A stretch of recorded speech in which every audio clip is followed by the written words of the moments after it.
kacamata. Wah, perasaan belum kacamata.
Assalamualaikum warahmatullahi wabarakatuh.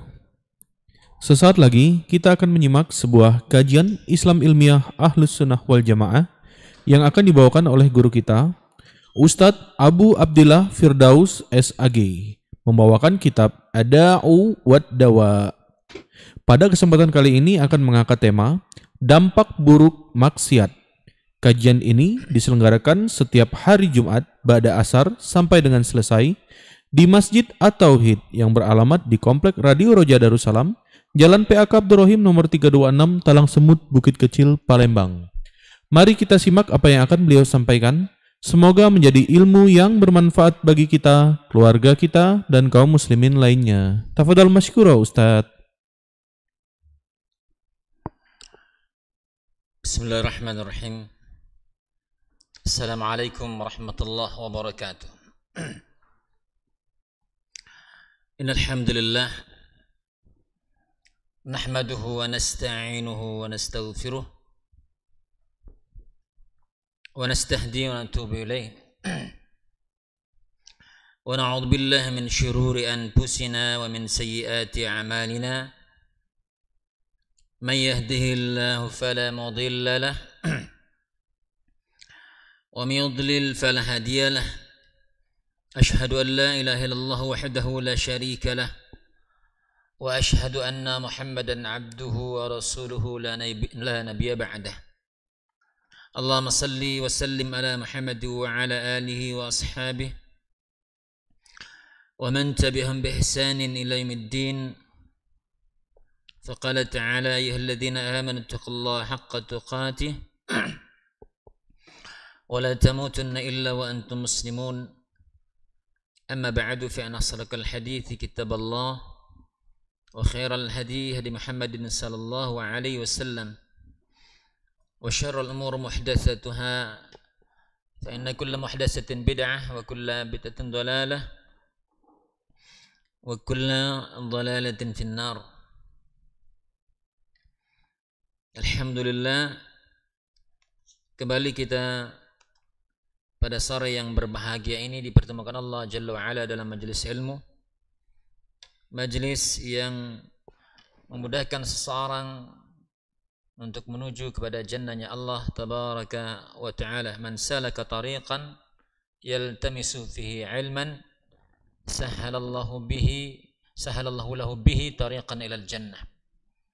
Barang siapa meniti jalan yang jalan tersebut dia lalui, dia titi adalah ilmu, yaltamisu fi ilman sahalallahu lahu, maka Allah Tabaraka wa Ta'ala akan mudahkan baginya bihi, yani ala ilmin, tariqan ilal jannah, jalan menuju surganya Allah Tabaraka wa Ta'ala. Maka majelis ilmu merupakan gampang-gampang jalan yang memudahkan seorang untuk menuju jannahnya Allah Tabaraka wa Ta'ala. Oleh karena itu kita manfaatkan majelis yang baik ini, ya, karena kata Rasulullah SAW juga, majelis ilmu adalah majelis yang terbebas dari laknat Allah tabaraka wa taala. Karena kata Rasulullah SAW bahwasanya dunia semuanya mal'un, terlaknat, ya, kecuali ilmun wa muta'allimun, orang yang belajar dan mengajarkan ilmu, ya, orang yang belajar dan mengajarkan ilmu. Ini masya Allah, ya. Mudah-mudahan kita termasuk orang-orang yang Allah tabaraka wa taala berikan keberkahan dan kemudahan di dalamnya. Pemirsa, pendengar Radio Roja Darussalam rahimani wa rahimakumullah, beserta para ikhwah Masjid At-Tauhid rahimani wa rahimakumullah. Pada kesempatan yang berbahagia ini kita kembali akan melanjutkan bahasan kita dari kitab Ad-Da'u wad-Dawa, ya, penyakit dan obatnya, wa karya Ibn Al-Qayyim Al-Jauziyah. Pada kesempatan yang berbahagia ini kita akan membahas fasal al-atharu al-qabihah lil ma'asi, ya, dampak buruk dari maksiat. Dampak buruk dari maksiat. Ya, dan apa kata muallif, bahwasanya maksiat memiliki dampak yang luar biasa, ya. Memiliki dampak yang luar biasa, dampak yang buruk, dan bahkan memiliki dampak yang sangat-sangat tercela, ya. Dan dapat memberikan mudarat tidak hanya kepada jiwa kita, bahkan badan, ya, baik dunia maupun akhirat. Dan tentu terkadang dampak mudarat ataupun dampak buruk dari maksiat itu tidak semua orang terkadang mengetahuinya, ya. Terkadang tidak mengetahui bahwasanya ternyata maksiat itu memiliki dampak-dampak yang buruk bagi seseorang, apakah hatinya maupun badannya, baik dunianya maupun akhiratnya. La ya'lamuhu illallah, ya, tidaklah mereka mengetahui melainkan Allah tabaraka wa taala. Artinya sangat banyak sekali. Mungkin kita mengetahui sebagian kecil dari, yakni al-atharul qabihah, dampak buruk dari maksiat itu. Mungkin hanya sekian persen, tapi sekian persen lebih banyak lagi kita tidak mengetahuinya, ya. Oleh karena itu, di antara dampak buruk dari maksiat, ya, yang pertama adalah faminha hirmanul ilm, ya, hirmanul ilm, bahwasanya maksiat itu bisa menghalangi atau terhalanginya seseorang untuk meraih ilmu, untuk mendapatkan ilmu, ya. Karena apa kata muallif, fa innal ilma nurun, karena ilmu, ya, karena tidaklah dikatakan ilmu, al-ilmu kata Imam Syafi'i, ma qala Allah wa qala Rasul, ya. Ilmu itu adalah apa yang datang dari Allah dan Rasulnya. Adapun selain itu adalah min waswasyus syaitan, adalah merupakan bisikan-bisikan syaitan, ya. Artinya kalau bisikan syaitan tidak berfaedah, tidak bermanfaat, melainkan akan mendatangkan mudarat, ya, akan mendatangkan mafsadat bagi orang yang mengambilnya, ya, selain yang datang dari Al-Quran dan Sunnah, ya. Bahkan kebingungan demi kebingungan. Sebagian orang juga mengatakan bahwa filsafat adalah ilmu, ya, filsafat adalah bagian daripada ilmu, ya. Maka kata mu'alif di sini bahwasanya ilmu yang dimaksud adalah Al-Quran dan Sunnah Rasulullah SAW adalah nur, cahaya Allah tabaraka wa ta'ala, yakdhufuhu Allahu fil qalbi, sehingga dengan cahaya tersebut Allah tabaraka wa ta'ala menerangi hati, ya. Hati akan tersinari, ya, hati akan tercahayai dengan sebab ilmu, karena dia adalah nur. Adapun maksiat, wal ma'siyatu tudfi'u dzalikan nur, ya. Sebaliknya, bahwasanya maksiat, ya, maksiat itu akan mematikan cahaya ilmu, maksiat, ya akan mati, ya cahaya ilmu tersebut. ولما جلس الشافعي بين يدي مالك وقرأ عليه أعجبه ما رأى من فور فتنته وتوكد ذكائه وكمال فهمه فقال إني أرى الله قد ألقى عليك قلبك نورا فلا تطفئه بظلمة المعصية. Ketika Al-Imam Asy-Syafi'i rahimahullah ta'ala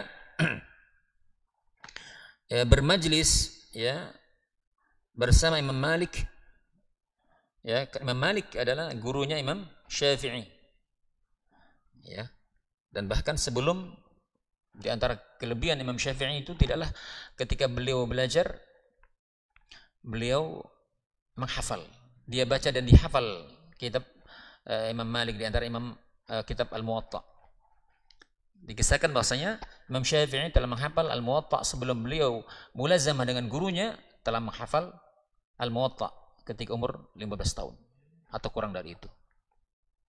Beliau menghafal Quran ketika usia 7 tahun. Ya, mutkin. Nah, tatkala beliau bermajlis dengan Imam Malik, beliau membacakan kitab yang dari gurunya, apa yang dikatakan a'jabahu, ta'jub, ya Imam Malik ta'jub, ya setelah beliau melihat tentang kecerdasan, ya cepatnya, sempurnanya dalam pemahamannya, kagum luar biasa dengan Imam Syafi'i rahimahullah ta'ala. Maka Imam Malik mengatakan, inni arallaha, sesungguhnya aku melihat bahwasanya Allah tabaraka wa ta'ala telah memberikan kepadamu akan karunia ilmu, nur, ya. Apa kata beliau nasihatnya? Wa fala tudfihu bidzulmatil ma'siyah, maka janganlah cahaya ini engkau padamkan dengan cahaya kezaliman maksiat.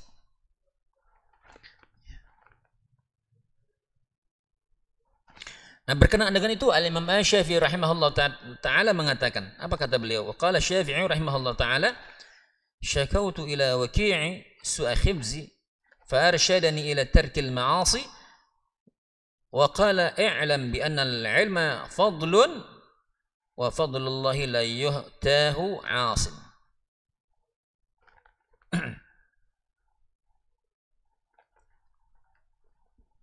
Ini dalam diwan Imam Syafi'i dikatakan, ya.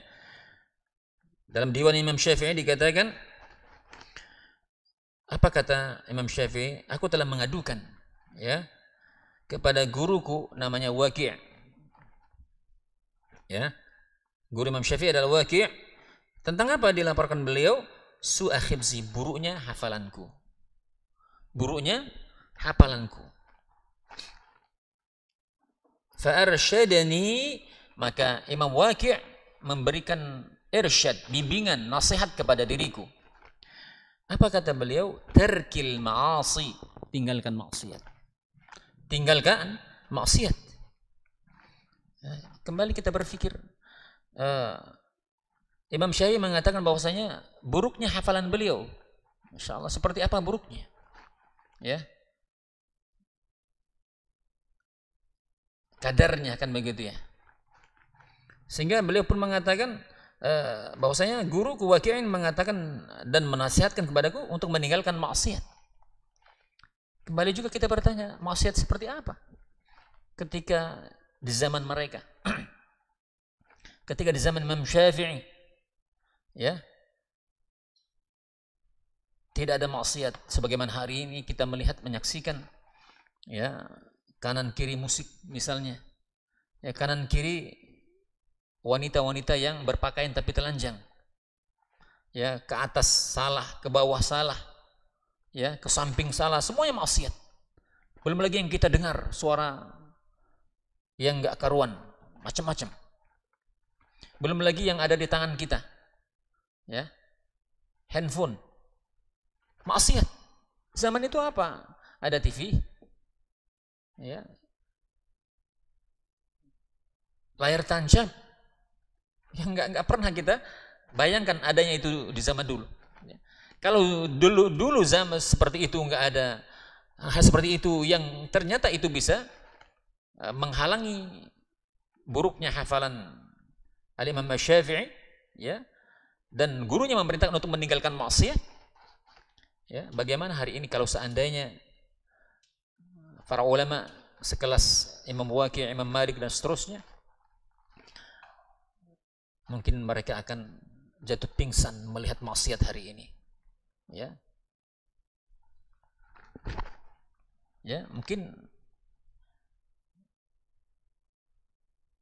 sekian juz ataupun satu mushaf Al-Quran hafalan mereka hilang. Ya, akan begitu dahsyatnya ujian atau maksiatnya di akhir zaman ini. Nah, maka kata Imam Waqi', tarkil ma'asi, tinggalkan maksiat. Dan beliau mengatakan, ketahuilah, kata Imam Syafi'i, karena sesungguhnya kata Imam Waqi', karena sesungguhnya ilmu itu merupakan cahaya, keutamaan. Ya. Sementara keutamaan Allah, cahayanya Allah SWT tidak akan pernah datang, tidak akan pernah diberikan kepada orang-orang yang bermaksiat. Ya, tidak akan pernah diberikan kepada orang-orang yang bermaksiat. Nah, karena itu, pemirsa, pendengar Radio Raja Darussalam, rahimani wa rahimakumullah, maka ketika seseorang bermaksiat, maka sulit ilmu itu akan datang kepada dirinya, ya. Sulitnya menghafal, ya, dapat ilmu hilang lagi, ya. Betul-betul terhalangi ilmu itu. Sulit hidayah masuk. Terutama hidayah taufik, ya. Karena hidayah barangkali kita sudah dengar, kita dengar ceramah di YouTube atau ceramah di majelis ilmu, ya, atau kita sudah membaca dan seterusnya. Kita sudah membaca berbagai macam wacana dan seterusnya, tulisan-tulisan, artikel dan semisalnya. Akan tetapi apa? Tidak datang hidayah, taufik Allah tabaraka wa ta'ala. Ya, ini kenapa? Dikarenakan maksiat yang kita lakukan. Ini pengaruh buruk yang pertama. Ya. Kemudian wa minha, juga di antara pengaruh buruk dari maksiat itu adalah hirmanul rizq. Ya. Bahwasanya maksiat itu bisa menghalangi rizki. Rizki seseorang bisa terhalangi dengan sebab apa? Maksiat. Dalam Musnad Imam Ahmad dikatakan, innal 'abda la yuhramu ar-rizqa bidzanbi yusibuhu. Ya. Kata Rasulullah SAW, sesungguhnya seorang hamba akan terhalangi, ya, akan haram baginya, ya, rizki, dengan sebab apa? Dosa yang menimpa dirinya. Ya. Rizki akan terhalangi kepada dirinya dengan sebab dia melakukan dosa.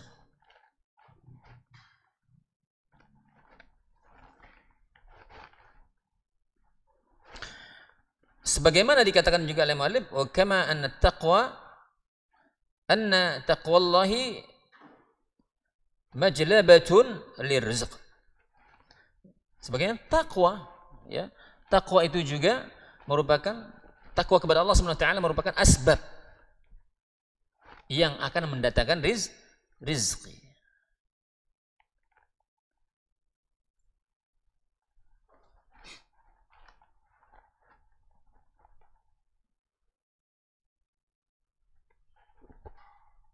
Oleh karena itu, tatkala seseorang bertakwa kepada Allah Subhanahu wa taala, akan hilangnya kefakiran, Ya, dengan sebab dia bertakwa kepada Allah Subhanahu wa taala.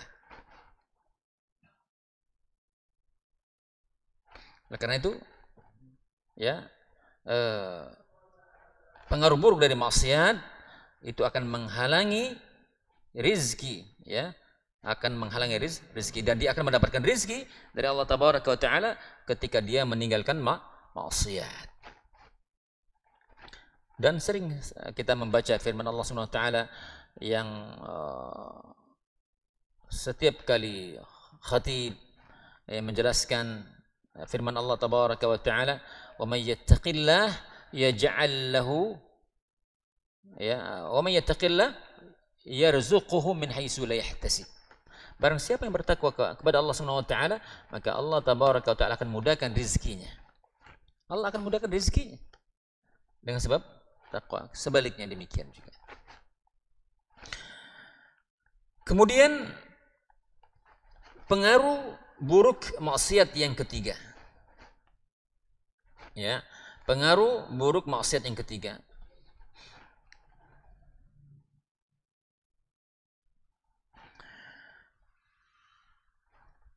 Wahsatun yajiduha al-'asi fi qalbihi bainahu wa bain Allah. Ya. Bahwasanya ketika seseorang bermaksiat, maka ini akan menjadikan hampa dalam hatinya. Ya, hampa.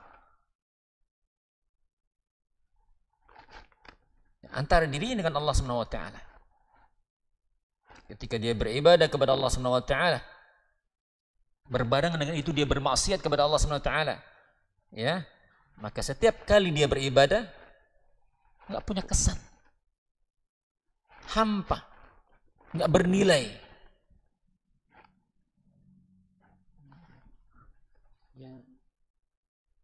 Ketika dia melakukan itu, seolah-olah hanya lepas dengan kewajibannya. Salat, ya, seperti ayam memantuk makanan. Ya, nggak punya bekas pengaruh dari ibadah yang dia lakukan. Maka oleh karena itu, ketika kondisi seperti ini, dia merasakan ibadah yang dia lakukan tidak memiliki bekas atau hampa, maka ini musibah tentunya yang telah mengenai hati seorang yang mencintai Allah, ya, mencintai Rasulnya sallallahu alaihi wasallam, tapi tidak memiliki bekas dari ibadahnya.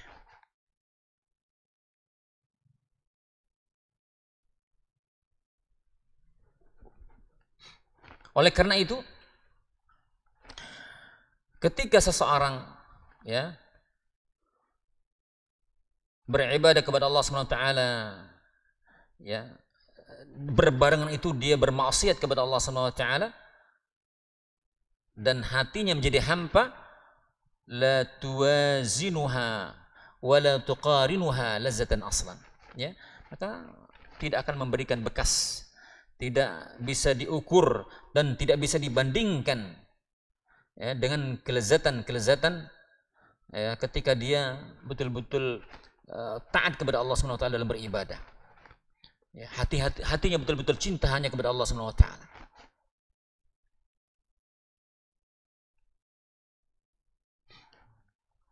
Ya, maka kata mu'allif di sini, kalaulah seandainya, ya, kelezatan dunia, ya, dikumpulkan untuk seseorang, ya,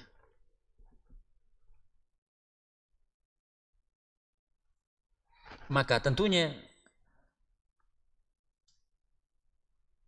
perkara tersebut tidak akan pernah menutupi, ya, tidak akan pernah menutupi kegalauannya, ya, kehampaan daripada ketika dia bermaksiat kepada Allah Subhanahu wa taala. Ya, tidak bernilai.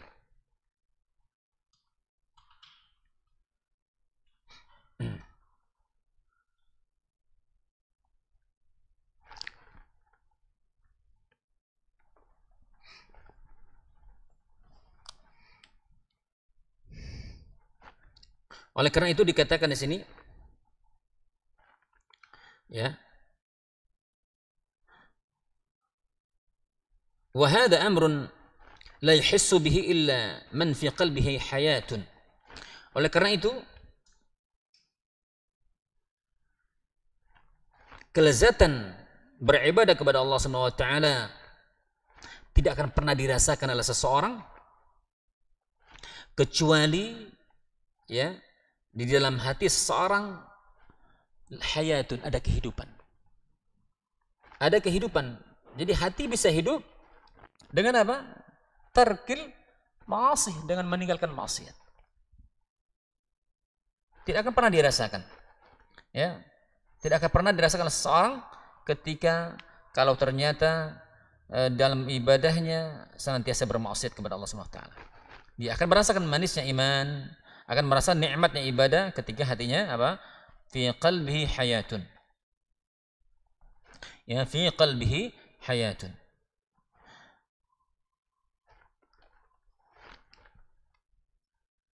Dalam sebuah syair dikatakan, ya dalam sebuah syair, wa ma li jurhin bimayyitin ilam. Ya.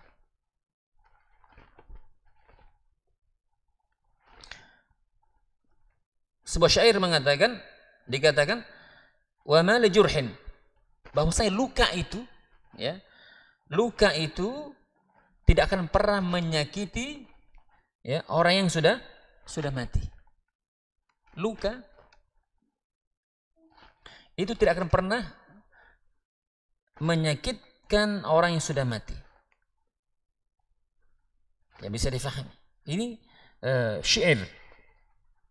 Nanti kalau orang hatinya sudah mati, apa yang lagi dirasakan? Ya.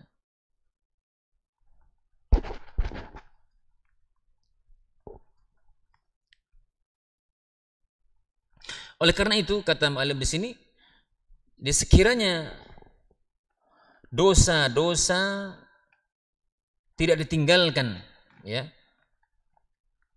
melainkan untuk menghindari kehampaan tersebut,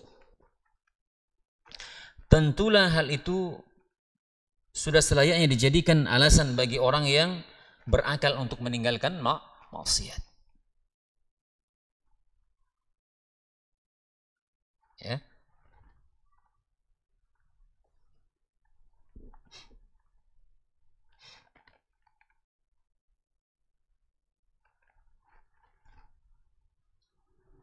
Ibnu Qayyim mengatakan, wa syaka rajulun ila ba'dil 'arifin. Ya, ada seseorang yang mengadukan kepada orang yang berilmu, orang yang arif, tentang kehampaan, ya, tentang kehampaan yang dirasakan dalam apa? Dalam hatinya, dalam jiwanya. Maka orang yang alim ini, orang yang arif, menjawab, ya, menanggapi pertanyaan dengan sebuah syair, ya, dengan sebuah syair. Apa kata syair tersebut? Idza kunta qad hashatka az-zunub fad'aha idza syi'ta wasta'nis. Ya. Bila engkau telah merasakan hampa, ya, bila engkau telah merasakan hampa, sebab apa? Sebab dosa. Maka dikatakan fada'ha, maka tinggalkanlah. Apa yang ditinggalkan? Dosa. Maka tinggalkanlah dosa tersebut jika kamu mau. Ya. Jika kamu mau. Wasta'nis, dan raihlah kebahagiaan. Ya. Wasta'nis, raihlah kebahagiaan. Ya, dengan apa? Dengan meninggalkan maksiat. Ya, dengan meninggalkan maksiat.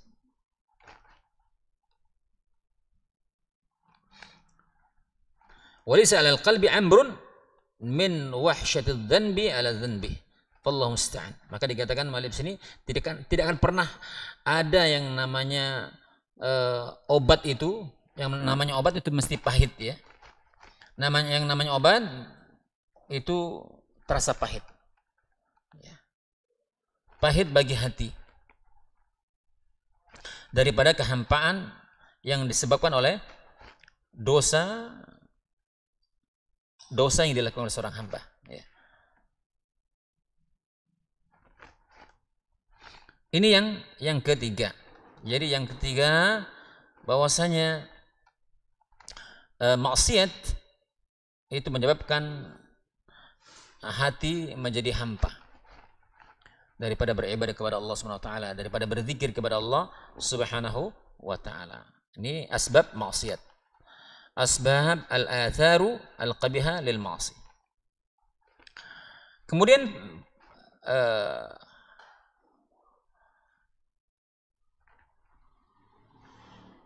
dampak buruk dari maksiat yang keempat. Ya. Al-wahsyatu allati tuhsal bainahu wa bainan nas wala siyama ahlal khair. Wala siyama ahlal khair minhum. Ya. Bahwasanya maksiat itu akan senantiasa membuat orang yang melakukannya, ya, ketika seorang melakukan maksiat, maka mesti orang yang melakukan maksiat tersebut di tengah orang-orang baik itu akan asing. Ya, cobalah antum bisa merasakan ketika seseorang yang melakukan maksiat, di sekeliling antum ada orang baik. Tentu perasaannya gimana? Nggak nyaman. Kita merasa hina, kita bukan orang baik. Nah, kalau dia terus mengikuti itu, dia akan lari dari itu, dia akan menjadi asing. Kalau dia biarkan keterasingan dirinya, nah dia boleh menjadi, dikatakan di sini nanti bahkan menjadi temannya syaitan. Ya.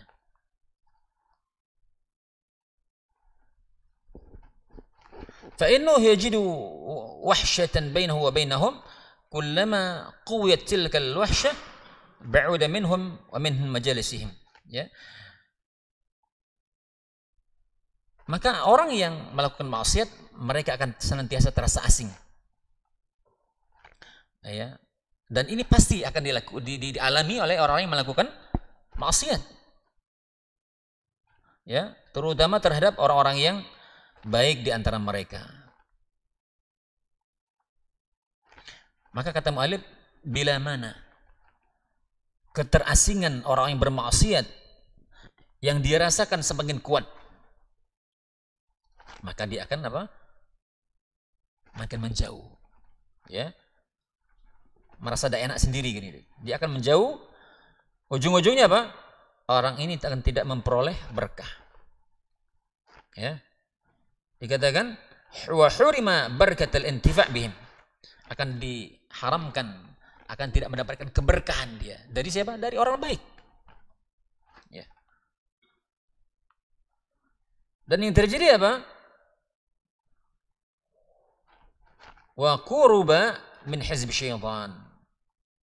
Ya, maka dia pun mengambil manfaat, sama sekali tidak akan dia peroleh dari orang saleh, dan dia akan semakin dekat dengan yakni hizb syaitan, keluarganya, ya, golongan syaitan. Dan ini tentu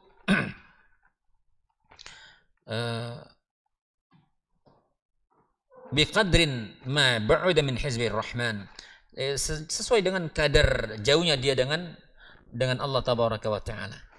Ya, makin jauh dia dengan Allah subhanahu wa taala, makin dia akan mendekat kepada syaitan. Ya, makin takwa dia, maka dia akan juga meraih keberkahan dari pergaulannya dengan orang baik dan mendapatkan keberkahan dari Allah tabaraka wa taala.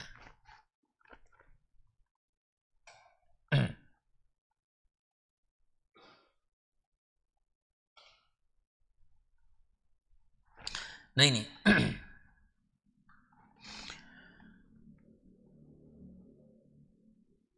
sebagian ulama salaf mengatakan, qala ba'dus salaf,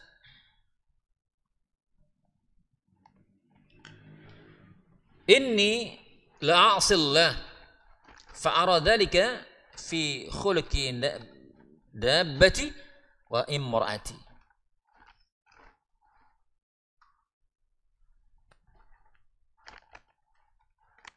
Ya, kata ulama salaf, mereka mengatakan sesungguhnya aku bermaksiat kepada Allah.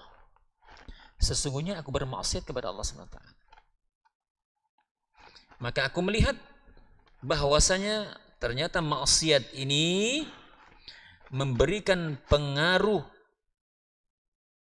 buruk kepada tingkah tungganganku dan istriku. Ya. Ternyata ini akan memberikan pengaruh buruk kepada kendaraannya atau kepada keluarganya, istrinya, anaknya.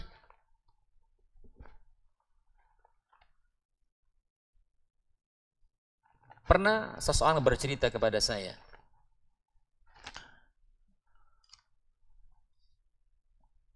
bahwasanya seseorang yang bercerita ini adalah tukang bengkel mobil, ya. Bahwasanya ada seseorang yang senantiasa memperbaiki mobilnya.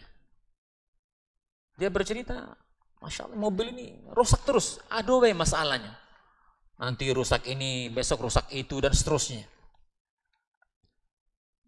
Selidik punya selidik, ternyata orang ini dia menceritakan dirinya. Ternyata gonta-ganti perempuan.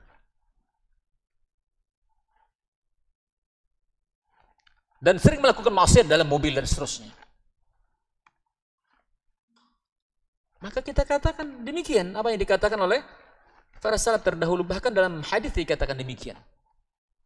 Tidaklah kemaksiatan yang dilakukan oleh seorang orang tua, seorang bapak akan memberikan pengaruh buruk kepada keluarganya, kepada anaknya, kepada istrinya, dan kepada tunggangan, kepada kendaraan.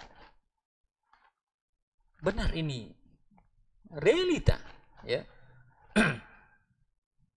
Lihat kalau orang-orang yang punya kendaraan yang ya pas-pasan butut begitu kan, tapi dipakai untuk melaksanakan ketaatan, ibadah dan seterusnya. Masya Allah, berkah, jarang rusak begitu ya. Mungkin kalau dia pakai motor mobil kok irit begitu, nggak boros dan semisalnya. Dan tentu kita nggak tahu itu adalah di antara keadilan Allah Jalla wa'ala ketika dia ya melaksanakan ketaatan dan menjauhkan berbagai macam bentuk maksiat. Nah, ini bahwasanya di antara dampak buruk dari maksiat itu yang ketiga, ya keempat adalah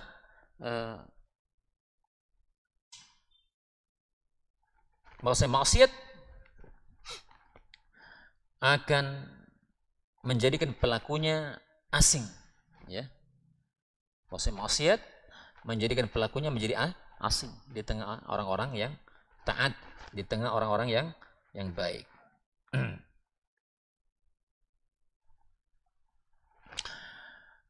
Kemudian yang kelima,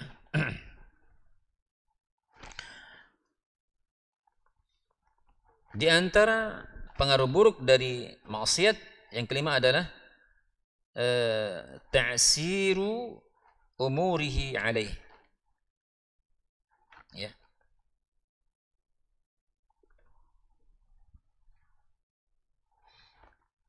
Bahwasanya maksiat membuat urusan seseorang menjadi sulit, ya, dipersulit. Sebab apa? Maksiat.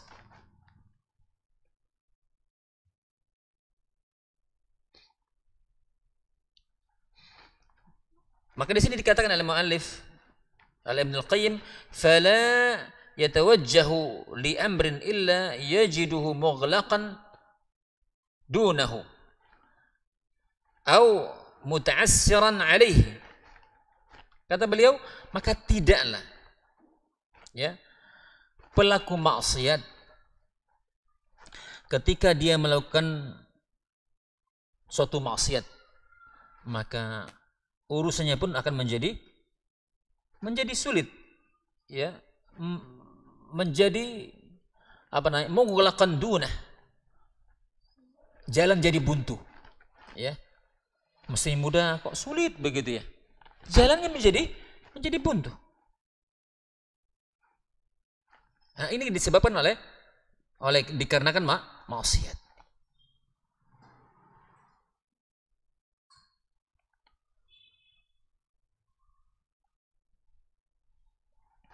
وهذا كما أن من اتقى الله جعل له من أمره يسرا. Dan realita dikatakan, ya, banyak kasus dan seterusnya, bahkan di Al-Quran disebutkan, ya, bahwasanya barang siapa yang bertakwa kepada Allah Jalla wa Ala, ja'ala lahu, maka Allah tabaraka ta'ala baginya kemudahan. Ya, Allah menjadikan jalan baginya apa? Yusra, mudah.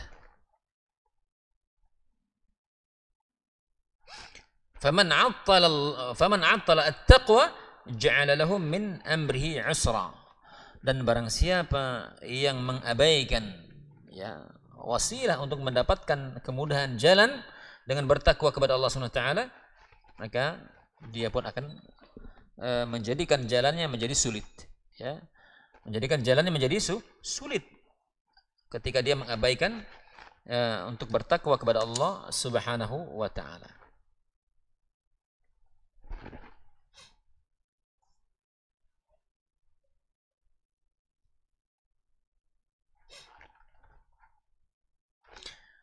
Wabillahil ajab, dikatakan mu'alif di sini. Maka sungguh menakjubkan, ya.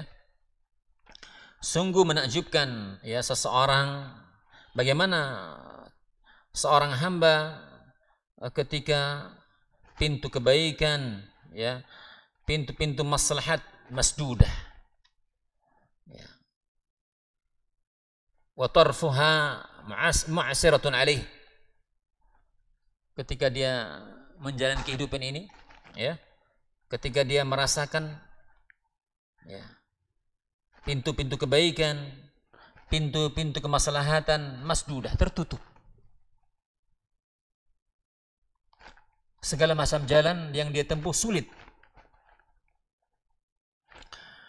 Wa huwa la ya'lamu min aina utiya. Sementara dia tidak merasakan, kok bisa begini, ngapain gitu. Ya. Dia tidak merasakan. Maka mesti orang beriman, dia harus koreksi diri, ya, muhasabah. Oh, ini mesti jangan-jangan maksiat yang aku lakukan, ya. Dia langsung kembali, ya, ini mesti maksiat ini, ya, mesti maksiat. Makanya orang beriman itu ketika mereka melihat maksiat, ya, seolah-olah dia berdiri di bawah apa?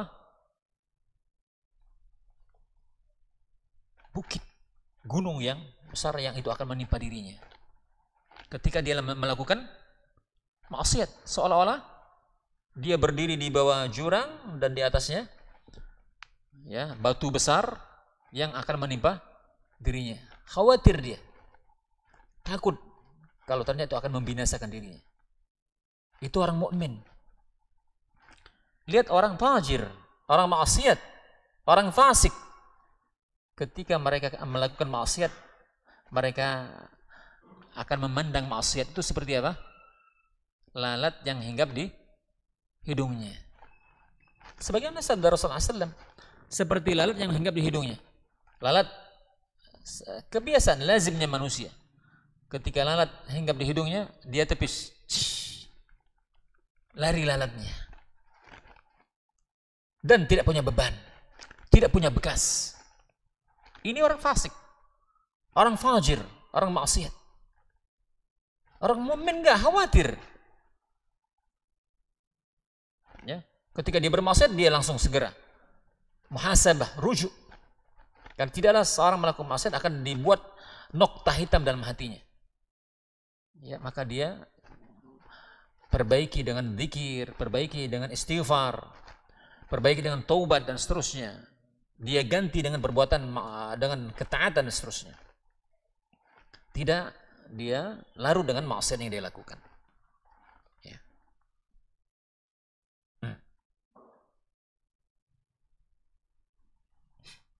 Ini yang kelima, ya. Yang kelima, bahwasanya ketika seorang bermaksiat maka urusannya menjadi sulit, ya. Urusannya menjadi sulit.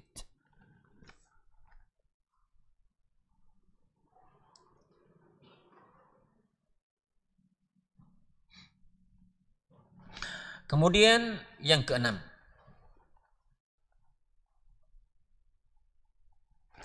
ya, wa minha zulmatun yajiduha fi qalbihi haqiqah yuhissu biha kama yuhissu bidhulmah yuhissu bidhulmatil lail al-bahim idza adalham dalahama fatasiru dhulmatul ma'siyah liqalbihi kadh-dhulumah al-hissiyah li basarihi. Ya. Dampak buruk yang keenam dari maksiat adalah bahwasanya maksiat akan mendatangkan ke dalam hati orang yang melakukannya. Ya. Ketika maksiat dilakukan oleh seseorang, maka hati mesti ya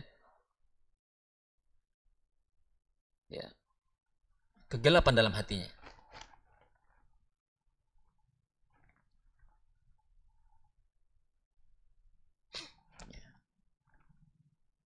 Maka kata mu'allif di sini bahwasanya pelaku maksiat pasti akan dia merasakan kegelapan di dalam hatinya sebagaimana dia merasakan gelapnya malam. Dia akan merasakan bagaimana gelapnya malam.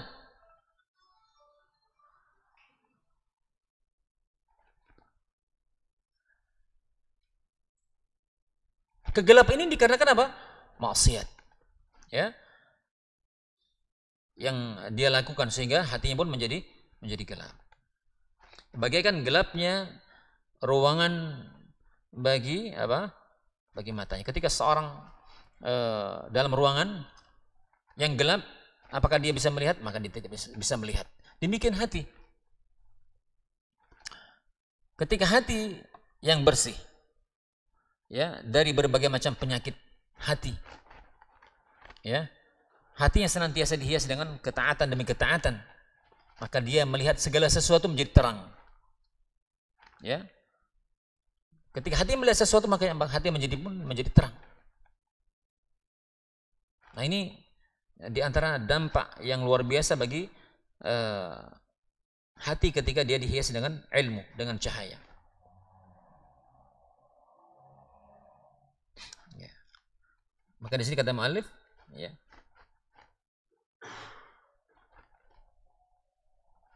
bahwasanya ketaatan adalah nur, ya.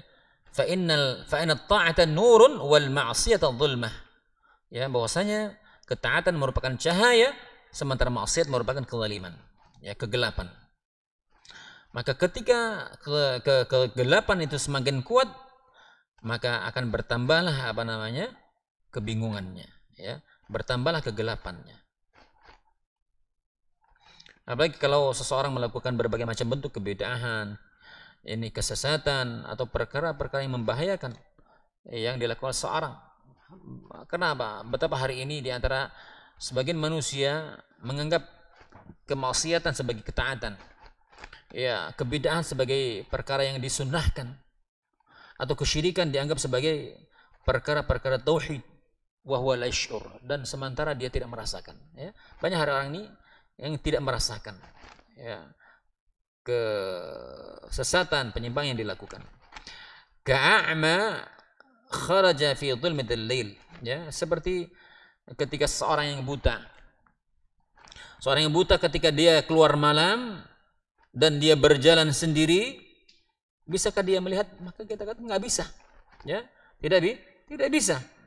Ya, karena apa? Karena gelap. Demikian, ya, seseorang yang hatinya telah tertutup dengan kebenaran atau jauh dari hidayah, maka tentu dia tidak akan bisa berjalan di tengah kegelapan, ya. Dia tidak akan pernah bisa dan mampu berjalan di tengah kegelapan.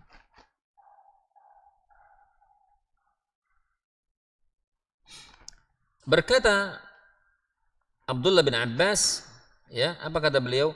Inna lil hasanati dhiya'un fil wajhi, nuran fil qalbi, wasa'atan fil rizqi, wa quwwatan fil badani, wa mahabbatan fi qulubil khalq, fa innal lil sayyi'ati sawadan fil wajhi, wa dhulmatan fil qalbi, wa wahnan fil badan, wa naqsan fil rizqi, wa bughdatan fi qulubil khalq. Ya, berkata Ibnu Abbas, apa kata beliau? Sesungguhnya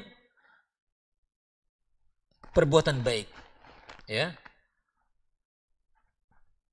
dhiya'un, cahaya bagi wajah. Maksudnya kebaikan, ketaatan itu akan menerangi wajah seseorang, bersinar, ya, tidak kusam. Lihat orang-orang yang pelaku maksiat, ya, itu wajahnya kusam, wajahnya,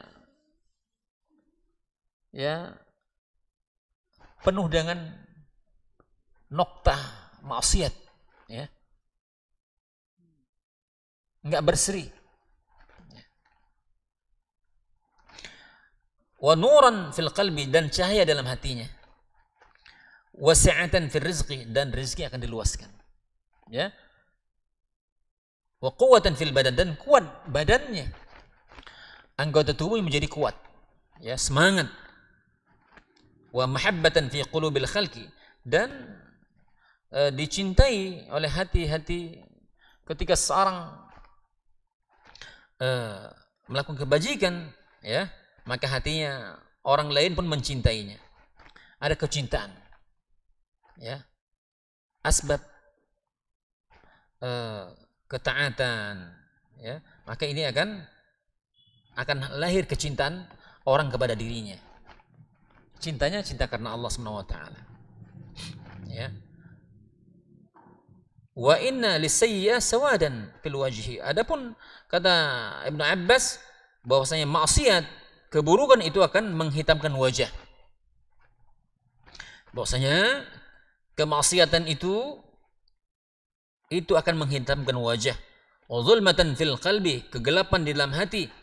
Wa wahnan fil badani, kelemahan di dalam badan, fisik. Wa naqsan fil rizqi, akan mengurangi rizqi, dan kebencian di dalam hati makhluk. Orang akan benci. Siapa yang suka dengan kemaksiatan? Secara fitrah manusia benci dengan maksiat. Maka orang yang melaksanakan ketaatan, mencintai kebaikan, maka tentu dia akan membenci orang-orang yang pelaku maksiat. Gak akan pernah terjadi namanya orang bermaksiat dicintai oleh orang-orang yang taat. Gak mungkin.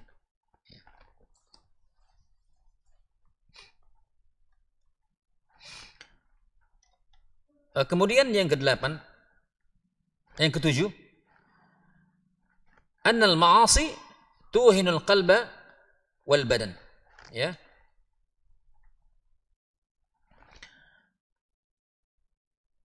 Yang ke-7, bahwasanya maksiat akan melemahkan hati dan badan. Maksudnya maksiat itu akan melemahkan hati dan badan. Amma wahanaha lil qalbi fa amrun zahir bal la tazalu tuhanhu hatta tazila hayatahu bil kulliyah. Bahwasanya maksiat itu akan melemahkan hati dan badan. Adapun maksiat itu akan melemahkan badan, ini adalah urusan yang jelas, ya, sudah kita ketahui, ya. Bahkan dia akan senantiasa menghinakan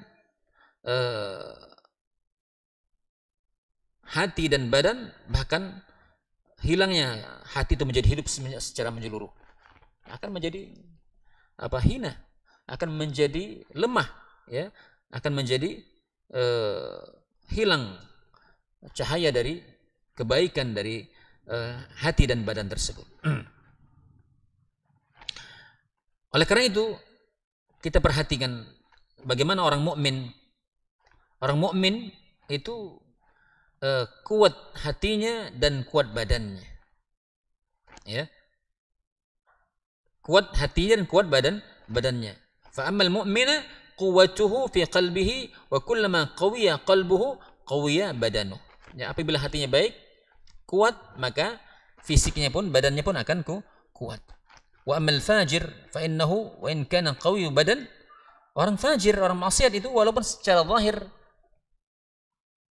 fisiknya kuat, ya, tapi hakikatnya dia lemah.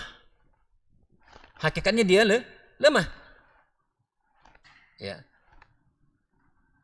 Kenapa? Karena ketika orang yang maksiat, orang yang fajir, ketika badannya kuat, ya, ketika dia panggil untuk melakukan ketaatan dan saat itu dia butuh untuk melakukan ketaatan, badannya menjadi lemah. Kenapa? Hatinya lemah. Padahal antum coba kita melihat orang-orang yang biasa latihan fitness, maraton, sepeda dan seterusnya. Bagaimana fisik mereka? Wah, seger bugar. Apalagi orang yang olahraga fitness. Makannya kuat, badannya sehat. Ketika azan subuh, azan, apakah mereka mengerjakan menu panggilan Allah Tabaraka wa Ta'ala? Enggak. Subuh misalnya. Apakah mereka bangun untuk memanggil panggilan Allah Subhanahu wa Ta'ala? Enggak. Artinya apa? Kuatnya badan mereka enggak ada artinya. Menunjukkan lemahnya hati-hati mereka. Lemahnya hati-hati mereka. Kenapa? Dikarenakan maksiat. Maka maksiat itu melemahkan hati. Ya, maka maksiat itu melemahkan hati. Padahal ketika mereka butuh, itu tidak berfaedah untuk diri mereka sendiri. Ya. Fata'ammal, kata mu'allif di sini. Maka perhatikanlah. Ya. Maka perhatikanlah abdanil faris wal rum. Kita bisa memperhatikan bagaimana kuatnya badan orang-orang Persia dan Romawi. Ya. Persia dan Romawi ini Masya Allah kuat luar biasa. Dan berapa abad mereka berkuasa. Pasukan mereka hebat, badan mereka kuat. Kalau kita melihat sejarah bagaimana keadaan mereka, Masya Allah, perkasa.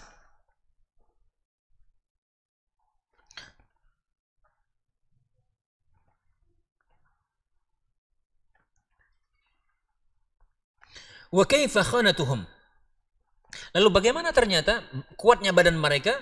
Ternyata badan mereka mengkhianati hati mereka. Badan kuatnya mereka, senjata mereka kuat dan seterusnya, mengkhianati hati mereka. Tatkala mereka butuh, nggak berfaedah. Ya, ahwaj ma kanu ilaiha, fahuwa hum ahlul iman biquwwatin abdan wa qulubihim. Ternyata Persia dan Romawi runtuh, hancur di tangan siapa? Orang-orang beriman. Ya. Padahal fisik mereka seperti apa? Orang beriman, para sahabat. Kuat fisik mereka. Tapi dibanding dengan Persia dan Romawi, jauh. Ya, jauh. Kita lihat bagaimana Abu Bakar As-Siddiq ketika dia memakai pakaian melorot. Ya, Bilal, sahabat yang lain, ataupun siapa lagi, Abu Hurairah radhiyallahu anhu, yang kadang-kadang makan, kadang enggak. Ketika lapar diganjil dengan batu. Tapi apa? Allah Jalla wa'ala menangkan mereka. Dengan sebab apa? Iman mereka kepada Allah Subhanahu wa taala. Kuatnya iman mereka. Badan mereka, Masya Allah, jauh. Maka apa yang menjadikan mereka kuat? Iman mereka, ketaatan mereka, bukan maksiat. Lihat ketika mereka bermaksiat, orang Persia dan orang Romawi, mereka dibinasakan. Kemudian yang ke-9, yang ke-8 bahwasanya akan terhalangi untuk taat. Ya. Orang yang bermaksiat, bahwasanya pengaruh buruk dari maksiat itu akan terhalangi untuk taat kepada Allah Subhanahu wa taala. Kemudian yang ke-9, bahwasanya maksiat itu akan memendekkan umur. Ya. Hilangnya berkah dan seterusnya.